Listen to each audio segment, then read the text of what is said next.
some entrance. Befitting the last session of this Web Summit, and I have to say, I don't want it to end. And in some ways, it doesn't have to. And I think this is what I'd like to do with our very special guests here, is to make sure that as every one of us walks out of this room tonight, we will think as individuals what we can take from the last couple of days to change not just the companies that you might work for, that you've founded, but the communities you live in, and I hope also in the case of Ireland, Taoiseach, the nation that we live in as well. And for that reason, I think we could have no better guests with us to talk about the time we live in. I think, Elon, you once said about this is a great time to be alive as a creator. This is a time where the balance of power is in our favor. Yeah, I don't think you could ask for a better time in history. Yeah, absolutely. I think people sometimes forget that, but it is, you have to say, realistically, when else would you want to be alive? But it's also, I suppose, Taoiseach, a difficult time, right? It's a disruption. You have about the worst job in the world to some extent, don't you, in terms of trying to recover an economy that fell into the toilet. And now we're back at a point where you do feel something moving in this country, but it's still tough. A lot of people out there very fearful of change. Yeah.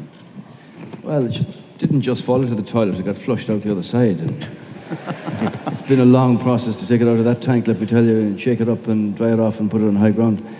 But I think it's the extraordinary privilege for us here in Ireland to have two innovators, entrepreneurs, thinkers about the future here at this Web Summit. And no matter what you do, it has to be about people at the end of the day. And as an island nation that has been traveling since the 5th and 6th century, we understand interdependence and the common thread of our humanity. We rely upon each other in so many ways. And I think that what's happened in Dublin this week has been quite extraordinary. The collegiality, the challenge, the bar, the understanding that it is from this kind of interaction of people like this that new ideas come for new ways of doing things to create that future that's actually coming at us and changing bewildering speed. And that's why many of the young companies who are here in the RDS this week will explode in terms of their potential in the next 5 years. They've never been heard of. Their products, their ideas, the new ways of doing things are going to impact on the lives of hundreds of millions of people, just as has happened here already. So in that sense, it's the question that President Xi Jinping asked me when he came here from Washington. How do you build a sense of community in your country? Because they know about that. And as an island nation, we understand that. And it's to get that sense of community throughout our common humanity is where the challenge and the answers lie to the future. Sure, and you have vested interest in this Web Summit in the sense that this has been very good to you in your business. Let me tell me a little bit about the last two Web Summits and what came out of it in terms of practical change in your life. Ireland has actually changed my life, and I have a lot to be thankful for and grateful for, both for this nation and also for Patty and the Founders Conference and the Web Summit. 2 years ago, I flew here in a rush to meet Travis Kalanick at the summit and in Dublin at the Shelbourne. We met up, and he was the founder of Uber. I don't know how many of you have heard about Uber before. And at the time, the company was 9,000 customers, 7,000 of them were in San Francisco. So it was still a very small company.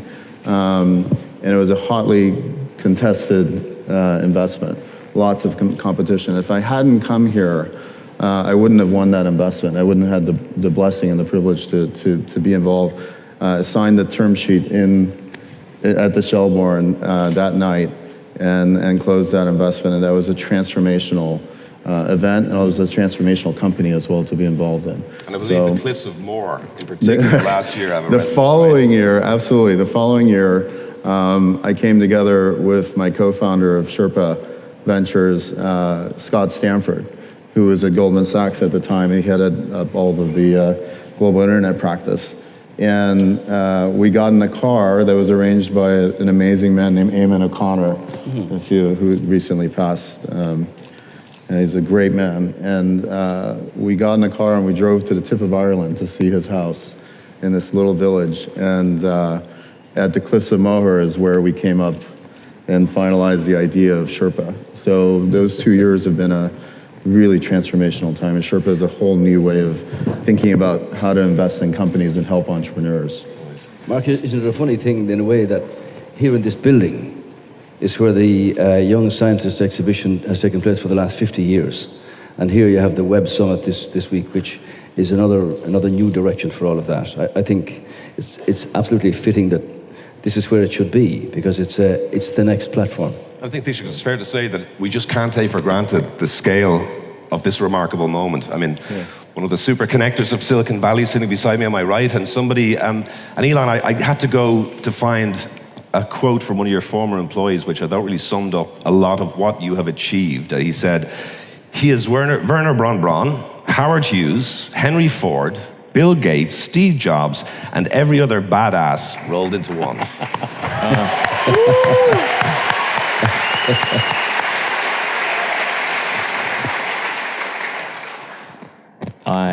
Yeah, that's probably a bit generous.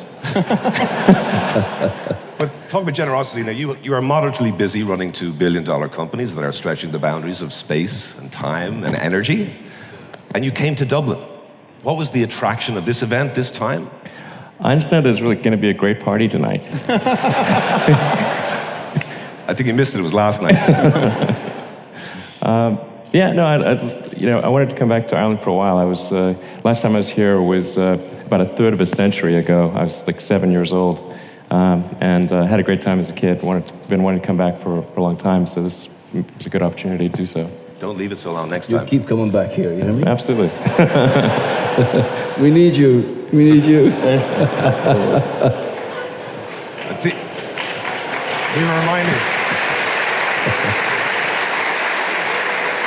We were reminding Elon about the fact that Henry Ford came here to set up his car company. I was here with the Tesla car, which I've just had the privilege of getting a short spin in here. Extraordinary vehicle. Extraordinary. When you lift the bonnet, as we call it in Ireland, they've got a trunk in the front and a trunk in the back. Right. And you can make it into an even bigger vehicle if you wish. But it's quite extraordinary. But Henry Ford started off his motor industry in Cork at the turn of the last century and was here for 60 years. So if you're looking for a good base, we'll certainly give you an opportunity. Seriously, let me say this to you. If you're going to come to Europe with Tesla, we will compete with the best. Okay. So if you're going to do that, you give us a chance. We'll give you Absolutely. a fair hearing, and our workers will not let you down, believe you me. All right. There you go. Okay, let's keep that between ourselves. I just want to also could we get some water up here? I don't want our guests to die of dehydration before we get to the end of our session here, but if we can get some water on stage. But I just want to go back, Elon, to your years growing up when, obviously, 12 years old, I think you sold your first video game that you had programmed. Yeah. But at what point in your teenage years was there a light bulb moment where you said, I really do want to change the world? Teenage years, maybe I was probably like 21 or something like that. So it was like a little beyond teenage years. I mean, when I was a teenager, I didn't really know what I was going to do. I liked playing video games and I liked writing software, and so I thought, well, maybe I'll professionally write video game software. That seemed like a pretty fun thing.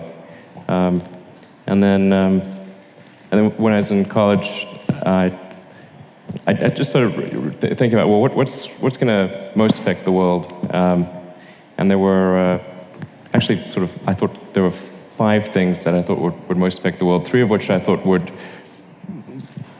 definitely be positive things to solve, 2 of which are a slight question mark.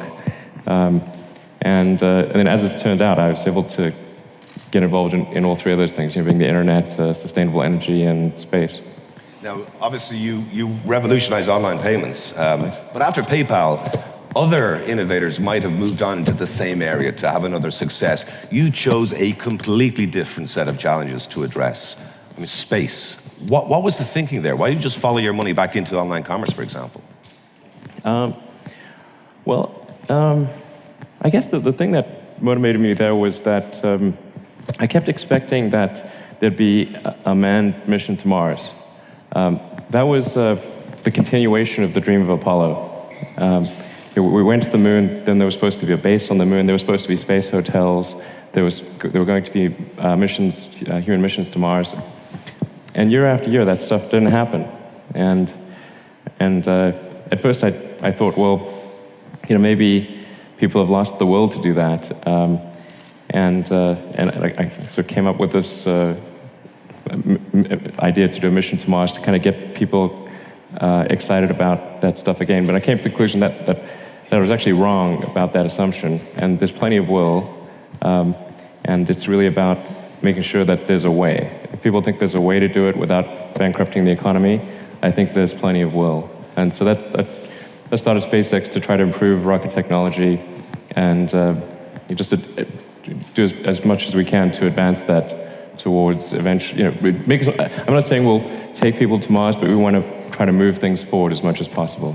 What I'm fascinated by was you started out to try to get people excited again in space, and then you ended up with this fact. There are only 4 entities that ever sent a space capsule into space and brought it back: US, Russia, China, Elon Musk. Yeah.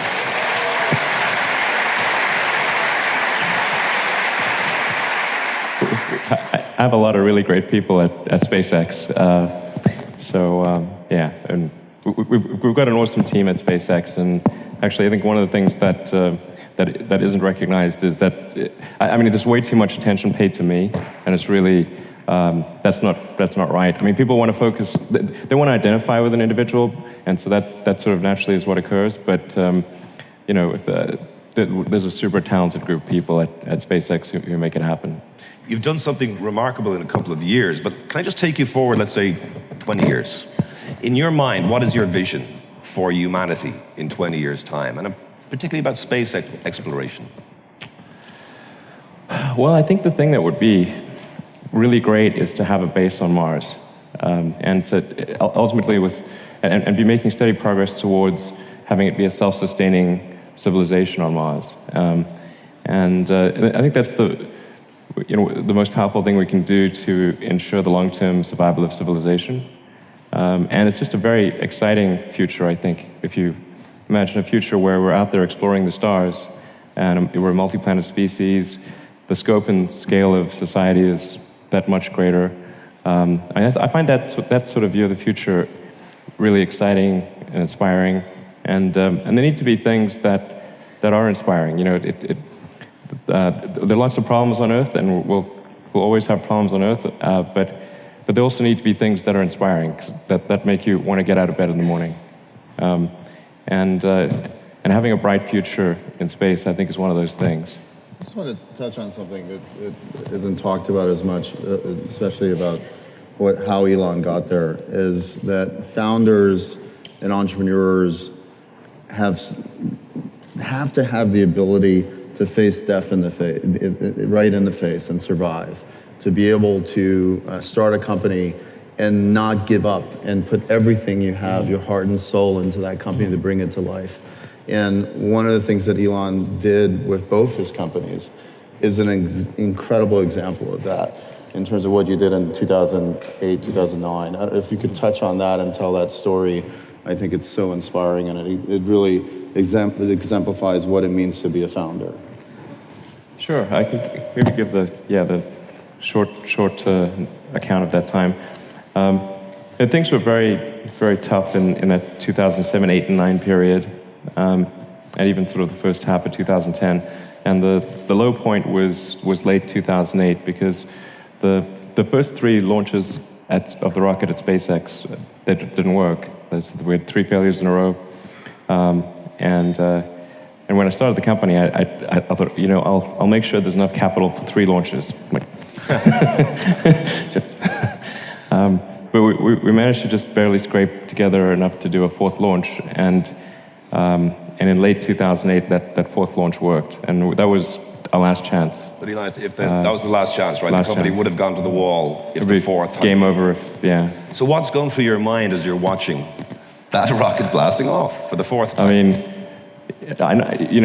they say about like a white-knuckled flight. I mean, it was like, yeah. I mean, it was so tense that when it succeeded, I didn't actually feel elation. I just felt like stress relief. That's all.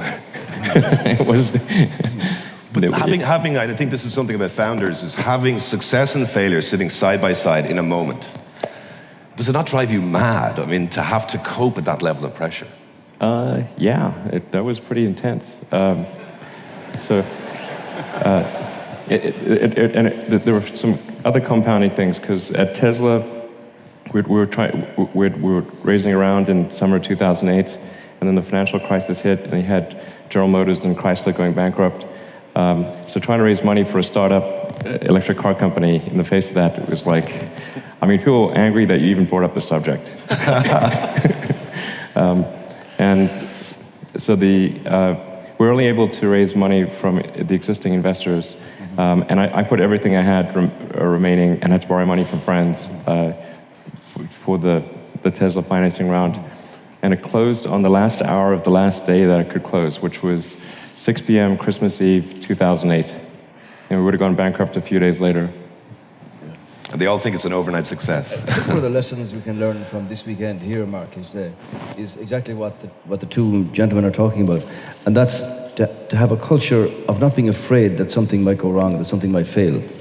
And I think for all the young people in the country who are our future, really, it's from a political perspective, it is to open the doors of opportunity and give them that chance to build their dreams. They won't all work, obviously, but it's to kind of encourage them not to be afraid to follow that, and if it doesn't work, that you start again. We've had the wrong view about that in this country for many years. I think that's something you see in Silicon Valley, that there's no fear of failure. But culturally, in this part of the world, true. No, I think there's fear of failure. I certainly have fear of failure. You know, but it didn't stop you. No. But I think it's an inherent thing, though. Like when Irish people have gone away and they've gone all over the world, you know, they might try 3 or 4 ventures before something actually works in the way they want. But in a confined island, the tradition has been, if it goes down, well, that's it's a bad mark against you. That shouldn't be the way. And when I find going through the secondary schools and the colleges of technology and the universities, there's a different attitude, and that's inspired by people like what you do. I'll touch on fear a little bit, because it's one of the things that I've realized is fear is finite, hope is infinite. And I think what's happened in Silicon Valley is that, as Elon said, we are afraid of failure, but it doesn't stop us from trying, because we hold on to the hope that we will finally actually succeed, regardless of the 3 failures that happened in those rocket launches. You were hoping that 4th would work. And I think the mentality has to be that failure is actually an option. It is an option. And in other places, failure is not an option. And that we look up to people who actually fail, but they keep going forward. But it's also to listen to where a new venture might actually be. For hundreds of thousands of years, we measure the volume of timber by measuring the height of the tree and the circumference and calculate the volume. In Cork, Treematics have cracked this. 3D version, you can put the entire Mato Grosso on a computer and determine the value and the quantity and the volume of timber that's there. It's a whole new way of doing things. Why is it that it's taken Elon, after 50 years of analysis on space travel, to be able to define and make a reusable rocket? We've had, America, NASA, Russia, China, Japan, Europe. Here's one that flies and comes back down and is usable again in a few hours. And as he said himself, it cuts the cost by over 100-fold, which is incredible. Can I ask a question? It seems to me that in many ways, Elon, you relish the status of outsider. I think you're talking about how you're fighting to get this program, the space program, together, and you said it was like a little child wrestling sumo wrestlers. And I thought it was a great image of you as an outsider. Is there a sense that may come from an immigrant experience? So, the Irish immigrants went over, they fought against an elite in the United States. Both of you guys have been born in other countries. Is that a factor in a lot of the great innovators of our generation? Well, I wouldn't say that I relish being an outsider. I really just, I'm agnostic as to whether it's sort of outsider or insider. It's just that in the case of SpaceX and Tesla and Solar City, we're trying to do something useful, and I'd rather we weren't an outsider, honestly. I think like ultimately, in order for SpaceX to be successful, it really has to become part of the system. You know, it can't be an outsider for forever. And I think we're gradually getting there for example, NASA is our biggest customer. That's about a quarter of our launches are for NASA. We were launching GPS satellites and other things, weather satellites. And essentially, it's important to do useful things in kind of the Earth orbit arena in order to earn the money necessary to develop interplanetary transport technology. But being an outsider or insider, I wouldn't say is all that important, except to the degree that you don't want to compromise the fundamental goals and values of the organization in order to become an insider. Sure. Do you think there's a sense that there is a sense of that celebrating the iconoclast in American innovative culture? What defines a great innovator? What are the qualities you need? The great innovator is not following the crowd, is not following trends. It's thinking ahead of the curve, is having the kind of confidence to believe in your vision and to never give up on that vision. The greatest innovators that I've seen in my life, and I've been blessed to work with from Travis onwards and friends like Elon and seeing what they accomplish, what you notice in them is that they have an opinion. They actually have an opinion. They have a vision of their own. They're not influenced by a lot of outside trends. And they're trying to force that vision onto the world and shape the world in a new way.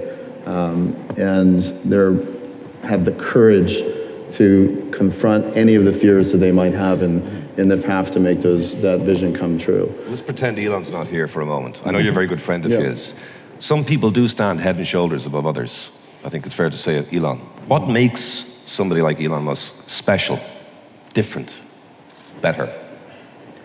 I think it's much of what I said is that ability to say, I believe in this and I'm willing to put everything I have on the line. It's something that I've seen many entrepreneurs that I've been able to be blessed to invest in do. It's something that I've had to do in my own life, is be able to say, here's everything I have and I'm putting it all on the table.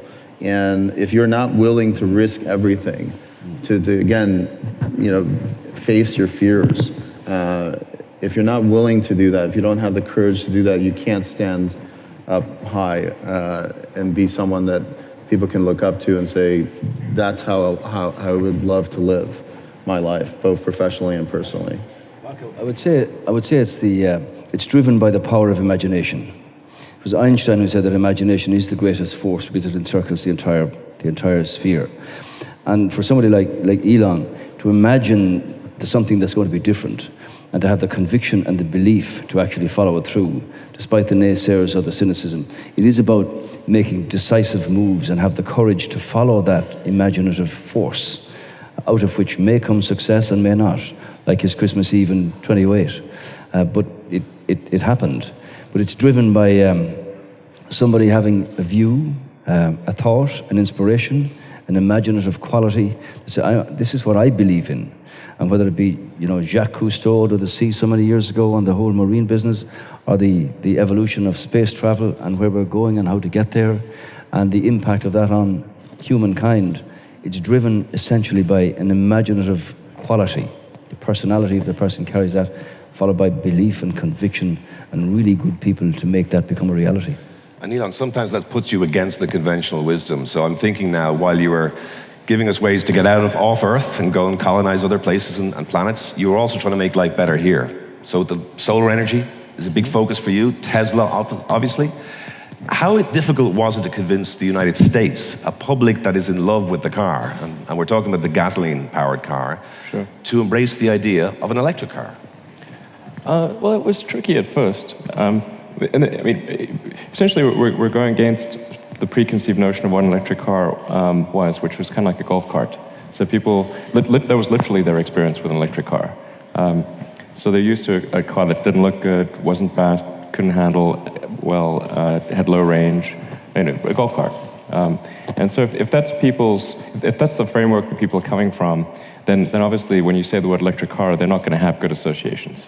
And so the first order of business for Tesla was to try to create a car that broke the mold, or really fundamentally changed those perceptions. And that's why we did the Tesla Roadster and did an electric sports car. So it had to be, in order to be successful, it had to be something that had some sex appeal, had great acceleration, handling, long range. Those things were really important to fundamentally change the perception. And it still took a long time. But we're able to change people's minds one by one by giving them a test drive. So like, here's the proof is in the pudding. Here's the car. Take it for a ride. And it was very slow going at first. I mean, if I had a sort of a dollar for every time someone mentioned Tucker or DeLorean, I would not have needed an IPO. So it was tough going in the beginning there, but I think it was just by making a product, initially just a demonstration article, and then going into limited production with the Roadster, and then going to a much higher level of production with the Model S. I think people's minds have gradually changed, and then this year with some of the toughest critics in the world are reviewing the Model S and saying it's the best car in the world. Consumer Reports gave it the highest rating they've ever given any car, I think this year really has been a turning point. There's still a huge way to go because the number of electric cars going on the road is tiny still. I mean, there's almost 100 million new cars made every year. There's an existing base of about 1.8 billion cars. So even if all cars were electric, all new cars made were electric tomorrow, it would still take on the order of 20 years to replace the fleet. That car will sell very well in Ireland. I hope so. There's one for everyone in the audience, by the way. That only works if you're actually Irish and the Late Show here. But when I hear you talking about the Tesla, it resonates with me what Steve Jobs used to talk about with the iPhone. The sense of intimacy with this, not just a product. And I've heard someone say that the Tesla will have the impact on personal transport that the iPhone had on telecommunications. Well, it's kind of to say that the iPhone was a really great invention. I mean, I do think, just being something that Steve Jobs was that I think was quite admirable was he was ultra product focused, like down to the little details, and he and the other people at Apple would really try hard to have these, both at a high level and a small level, these delightful things happen. So the product was just made you happy, and that's what we try to do with the Model S is just every little detail that we can think of to really bring joy to the owner of the car. That's what we want to do.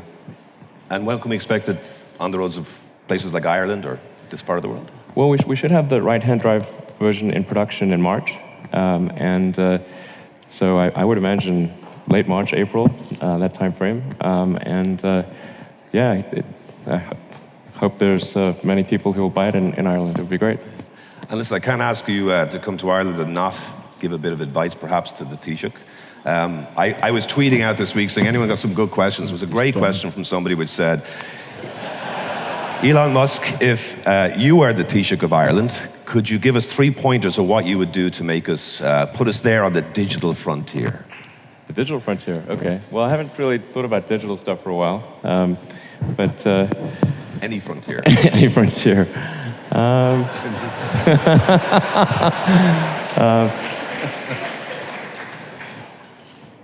I think that the most important thing for creating companies is you need a concentration of talent. It's like creating think of like a world sports team or something. You really want to focus your talent on a particular area, and that's what a company is. It's a group of people that got together to create a product or service. So in order to have a great company, you've got to focus your energies on a particular area, and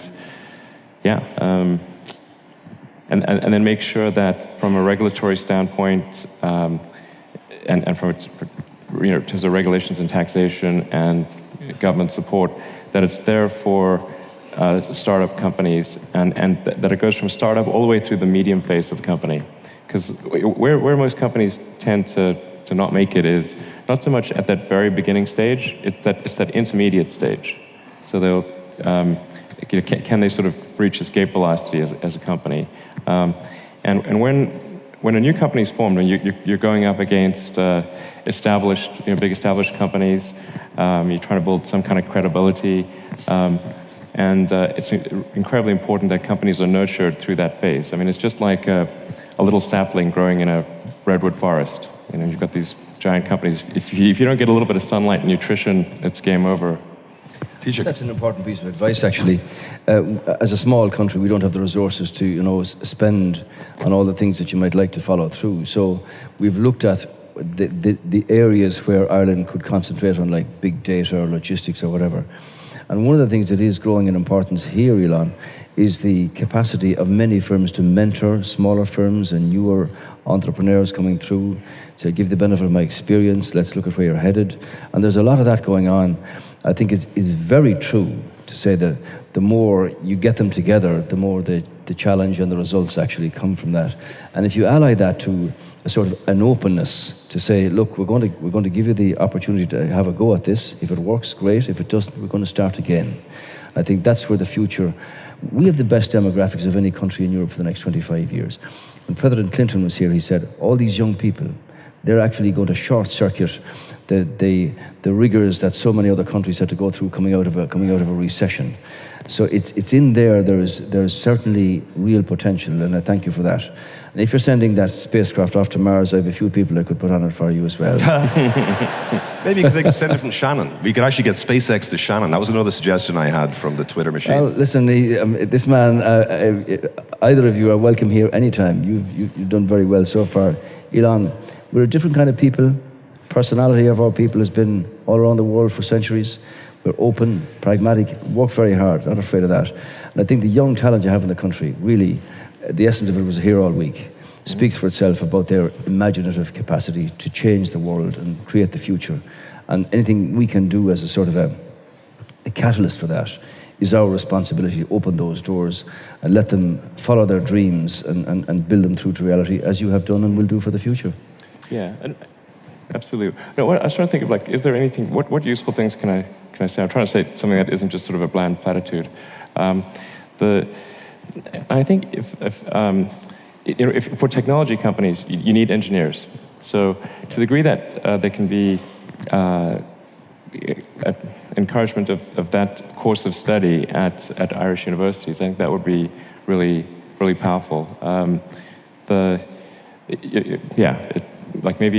Maybe engineering could be like tuition free or something like that. So. What do you think, Peter? Well, but then tie it to, like, they got to stay in Ireland. They can't just bail. So it's like free engineering tuition, but you got to, like, hang out. You got to create your company here. I guess that's the kind of thing that I think would be effective for creating technology companies. What do you think, Taoiseach? Well, I think the whole area of third and fourth level education is changing. The relationship between lecturers and teachers is going to change because the student now has so much capacity in terms of drawing down data that they get swamped with it completely. So lecturers are going to be different kinds of mentors, drivers, indicators of where pupils' talent really lies. I think that's all going to change in the next decade with the MOOCs and the capacity of universities and colleges of technology with online courses that can be done worldwide. Lecturers aren't speaking anymore to 45 students, it could be 45 million students. And I think that's where the next big change is actually coming. But it's creativity and all of that makes a difference. Sure. We do need technicians coming from our colleges of technology. We do need engineers coming from our universities, and ally that to the world of academia and business, and you've got a thriving potential, put it that way. Sure. I'll add one more idea to Elon's.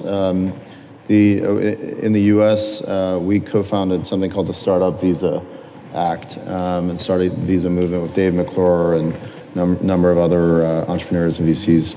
And the idea was really to expedite the ability for entrepreneurs to immigrate to America. The thing about Ireland is Ireland has one of the greatest people in the world and one of the greatest cultures, one of the greatest brands.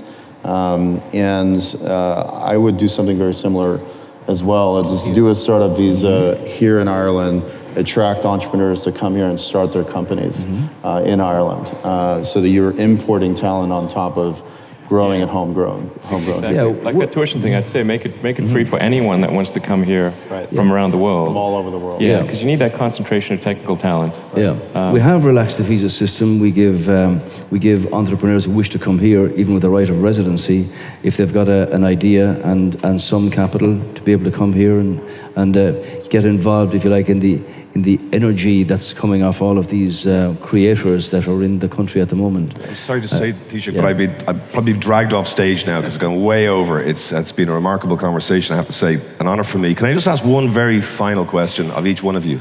There's so many people here tonight, but there's also people watching live, laptops on their tablets. And somewhere out there, there's probably somebody who has a great idea, but is kind of paralyzed by fear. They don't know, they don't want to take that chance. Could you just talk for a moment, Shervin, first of all, what would you say to that young potential entrepreneur who just doesn't know if they can take the risk? It's a great question. We immigrated to the U.S., so we came from nothing really. My father was a taxi driver in D.C. and my mom cleaned hotel rooms, and all we had was the American dream.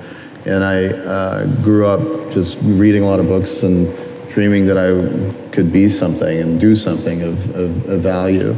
And when I went to Berkeley, I started my first company senior year of college.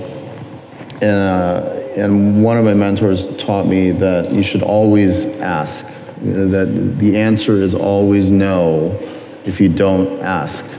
And as soon as you start asking, you actually get some yeses. And so I applied that in my very first company. When I first started, I had nothing. I was working at night as a security guard while going to school, had no money. And I read an article about a guy named Jamie Dimon, who's now the head of JP Morgan. And the article said he was fired by Citibank, by Citi, and he was in his office with his secretary and kind of waiting for his next move. And I was 22, 23 years old, and in my mind I was like, oh, he's available. I'm gonna call him. And he's one of the most powerful people in banking and finance. And so I call 411, which is directory information, and I say, can I get the number for Jamie Dimon in New York? And they connect the call, and it rings. And I go, may I speak to Jamie Dimon? And someone answers, and the voice says, this is him. And I'm like, oh shit, sorry. Sorry, Prime Minister. He's never heard that word before. I heard that before. And I go, so I knew I had like 60 seconds. I had to face my fear. And I said, Mr. Dimon, my name is Shervin. I have this dream for this company. And after a couple minutes of listening to me, he says, that sounds really good. Come up to New York, we'll have dinner. And I did that, and he wrote one of my first checks as an angel investor, and that changed my whole life. If I hadn't made that call, or if I hadn't flown to Ireland to meet with Travis on Uber, those pivotal moments, you just gotta make that call, get on that plane. You know what's happening now? Everyone's looking for your phone number so that they can give you directory, 411. Elon, can I ask you about that one message to that potential entrepreneur waiting to make the jump?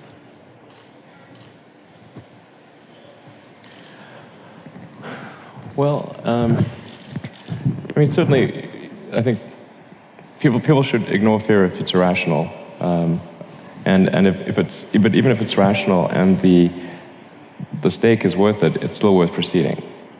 I'll say a few of the things that some people may have heard me say before, which is I think if you're creating a company and doing something new, it's important to reason from first principles, which is kind of a physics framework, rather than reason by analogy. Try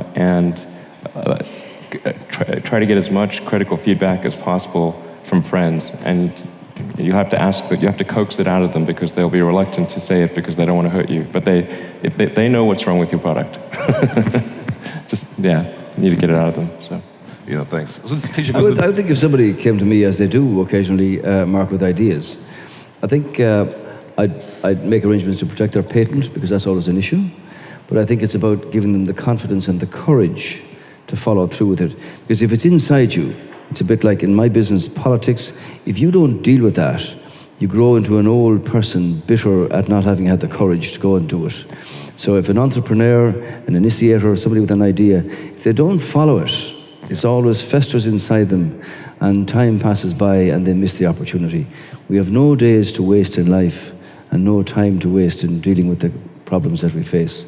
So it's about confidence and courage and giving people the opportunity to follow their dreams. I'm going to have to leave that as the last word, Taoiseach. And I want to say, I remember being told the Samuel Beckett line, that great line, he said, ever tried, ever failed, no matter. Try again, fail better. And that's what sort of keeps me going, I suppose, in many ways. So that's it for us. I just want to say what an absolute privilege it has been, on your behalf as well, to welcome Shervin and to Taoiseach and Elon Musk. Thank you so much for your time, your insight. And I think before we go, I think Paddy's going to come back up. And before he comes up, I actually chaired the first Web Summit 3-4 years ago. And by God, has it come on. And I just want to say that a huge round of applause to Paddy Cosgrave and the team of the Web Summit for doing this.